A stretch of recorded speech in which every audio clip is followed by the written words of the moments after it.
Universitas Terbuka semester 4 dengan NIM 0500072497 program studi D4 Kearsipan. Video ini merupakan tugas 1 mata kuliah logika dengan kode ISIP 4211. Dalam video ini saya akan menjawab soal terkait macam-macam term beserta contohnya.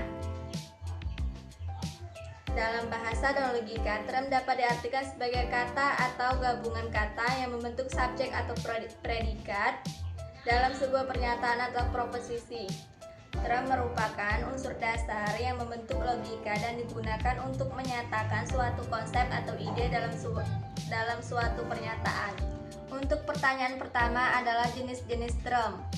Di sini saya akan menjelaskan tiga macam jenis term beserta contohnya. Jenis term yang pertama akan saya jelaskan adalah term singular dan term general. Term singular merujuk pada objek tunggal yang spesifik seperti Socrates, Indonesia, atau Gunung Semeru. Sedangkan term general merujuk pada kelas atau sekelompok objek seperti manusia, negara, dan gunung. Untuk jenis term yang kedua adalah term konkret dan term abstrak.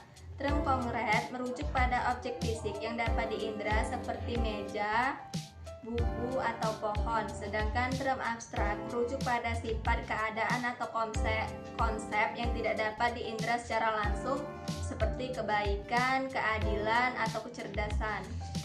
Selanjutnya adalah term yang ketiga, yaitu term positif dan term negatif. Term positif menyatakan keberadaan suatu sifat seperti jujur, bahagia, atau berani. Sedangkan term negatif menyatakan ketiadaan suatu sifat, biasanya ditandai dengan awalan tidak, bukan, dan no. Seperti tidak jujur, tidak berani, tidak bahagia, atau pengecut.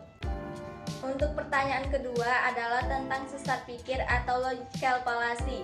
Logical fallacy adalah kesalahan dalam penalaran yang mengakibatkan argumen menjadi tidak valid atau tidak masuk akal. Salah satu contoh sesat pikir yang sering terjadi adalah ad hominem, yang terjadi ketika seseorang menyerang pribadi lawan bicaranya. Contohnya, jangan percaya pendapat Glenn tentang ekonomi.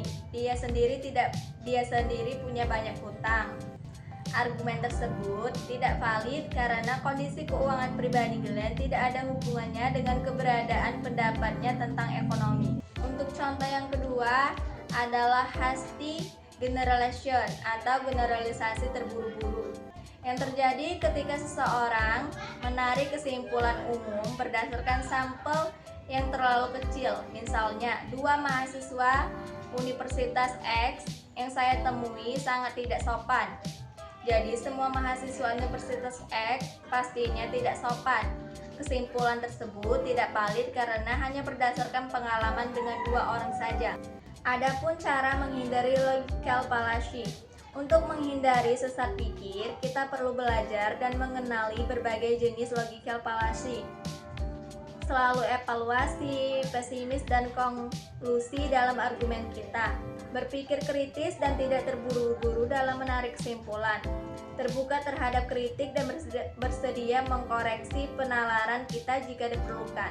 Demikian jawaban saya terkait jenis-jenis term dan logical fallacy. Mohon maaf apabila ada salah dalam penyebutan kata maupun jawaban. Saya ucapkan terima kasih. Wassalamualaikum warahmatullahi wabarakatuh. Bye bye.